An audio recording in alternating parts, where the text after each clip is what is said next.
Hai guys, pada saat ini saya akan membahas 10 pertanyaan tentang lipid serta pembahasannya.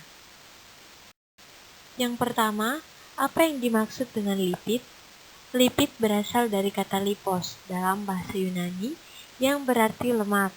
Secara definisi, lemak adalah senyawa organik yang terdapat di alam dan sukar larut dalam air, tetapi mudah larut dalam pelarut organik nonpolar, misalnya hidrokarbon atau ether.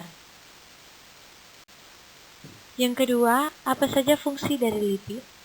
Fungsi dari lipid diantaranya sebagai komponen membran sel, pelindung dinding sel, penyekat panas atau insulator, sumber atau simpanan energi, pelarut vitamin A, D, E, K, dan komponen hormon atau steroid. Yang ketiga, berdasarkan asalnya, lipid dibagi menjadi dua. Sebutkan dan jelaskan. Yang pertama adalah lipid nabati. Lipid nabati ini lemak yang dikandung oleh tumbuh-tumbuhan. Contohnya alpukat, durian. Lemak alam ini terbentuk dari gliserol dan asam-asam lemak yang tidak jenuh. Yang kedua, lipid hewani. Lipid hewani ini lemak yang dikandung oleh hewan. Contohnya daging, telur, ikan. Yang keempat, sebutkan sifat fisik dari lipid.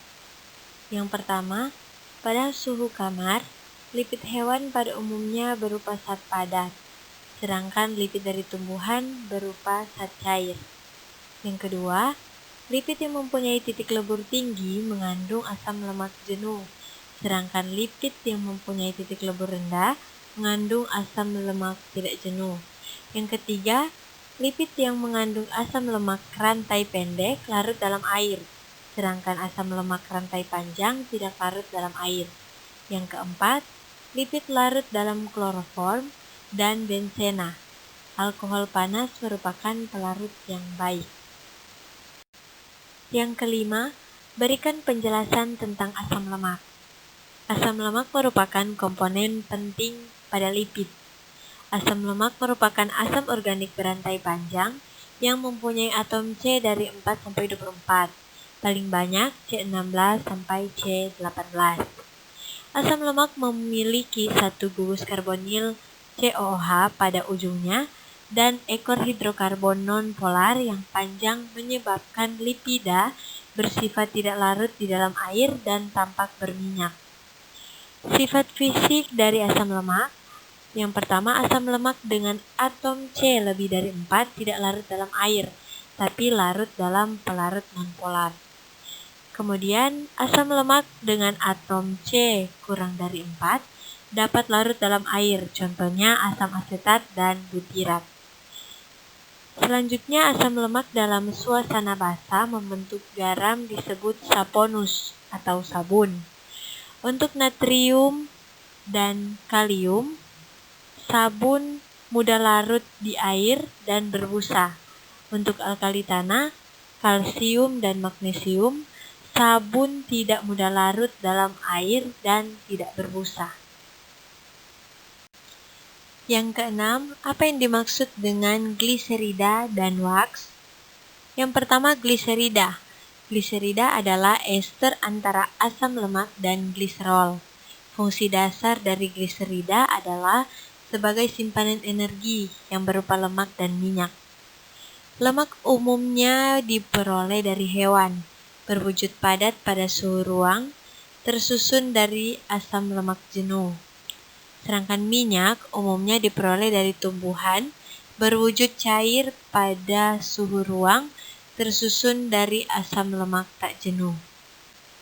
Dan wax adalah ester asam lemak rantai C14 sampai C36, baik jenuh atau tak jenuh dengan alkohol rantai panjang C16 sampai C30 yang mempunyai titik lebur 60 sampai 100 derajat Celcius. Karena memiliki kemampuan sebagai water repellent dan bentuknya yang padat, wax banyak dijumpai sebagai lapisan pelindung baik pada hewan dan tumbuhan. Wax sulit dihidrolisis dan tidak larut dalam air. Yang ketujuh, sebutkan apa saja yang terdapat dalam lipid kompleks. Lipid kompleks adalah lipid yang terikat dengan senyawa lainnya.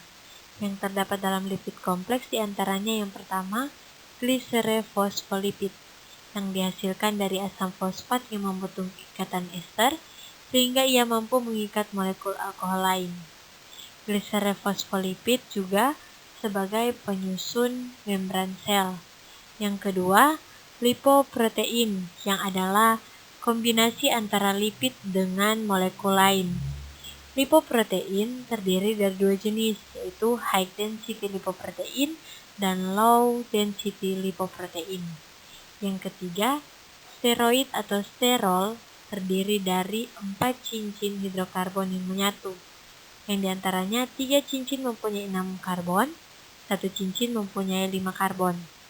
Hormon seks, vitamin D, asam empedu, hormon adrenalin, kolesterol. Yang keempat, sphingolipid, yang merupakan fosfolipid yang tidak diturunkan dari lemak. Berfungsi sebagai penyusun selubung mielin serabut saraf. 25% lipid pada manusia adalah sphingolipid. Struktur kimia sphingomyelin, perhatikan 4 komponen penyusunnya. Yang kelima, kolesterol, yang adalah sterol utama pada hewan. Kolesterol sebagai penyusun membran, dan juga prekursor sterol yang lain adalah vitamin D3. Yang kedelapan, jelaskan perbedaan dari high density lipoprotein dan low density lipoprotein. High density lipoprotein ini sering disebut sebagai HDL atau kolesterol baik. HDL bertindak sebagai pengambil kolesterol, mengambil kelebihan kolesterol dalam darah, dan mengambil kembali ke hati yang rusak. Sedangkan low density lipoprotein ini membawa kolesterol ke seluruh tubuh Anda.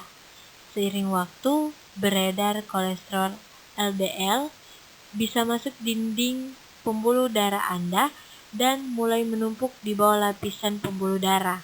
Akhirnya, timbunan lemak dapat mempersempit pembuluh darah dan menutup aliran darah, menyebabkan penyakit arteri koroner. Inilah sebabnya mengapa kolesterol LDL sering disebut sebagai kolesterol jahat. Yang kesembilan, bagaimana lipid dalam makanan? Sebab-sebab kerusakan lemak. Yang pertama, penyerapan bau. Lemak mudah menyerap bau. Apabila bahan pembungkus dapat menyerap lemak, maka lemak yang terserap ini akan teroksidasi oleh udara sehingga rusak dan berbau. Bau dari bagian lemak yang rusak ini akan diserap oleh lemak yang ada dalam bungkusan yang menyebabkan seluruh lemak menjadi rusak. Kemudian hidrolisis, adanya air. Lemak dapat terhidrolisis menjadi gliserol dan asam lemak. Reaksi ini dipercepat oleh basa, asam, dan enzim-enzim. Hidrolisis oleh enzim lipase sangat penting karena enzim tersebut terdapat pada semua jaringan yang mengandung minyak. Adanya lipase, maka lemak akan diuraikan sehingga kadar asam lemak bebas lebih dari 10%. Hidrolisis sangat menurunkan mutu minyak goreng selama penyimpanan dan pengolahan minyak atau lemak. Asam lemak bebas bertambah dan harus dihilangkan dengan proses pemurnian dan deodorisasi. Yang terakhir, apa saja peranan lipid dalam kehidupan sehari-hari? Peranan lipid dalam kehidupan sehari-hari diantaranya yang pertama, sebagai sumber energi.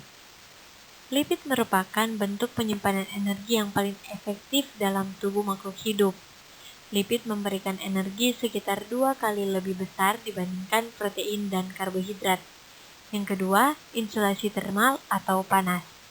Mamalia mempunyai lapisan lipid di bawah kulitnya yang berfungsi sebagai insulasi termal. Contohnya pada ikan paus dan anjing laut yang hidup di laut dingin. Yang ketiga, sebagai pelindung organ tubuh. Beberapa organ penting yang bersifat lembut seperti ginjal dilindungi oleh lapisan lemak.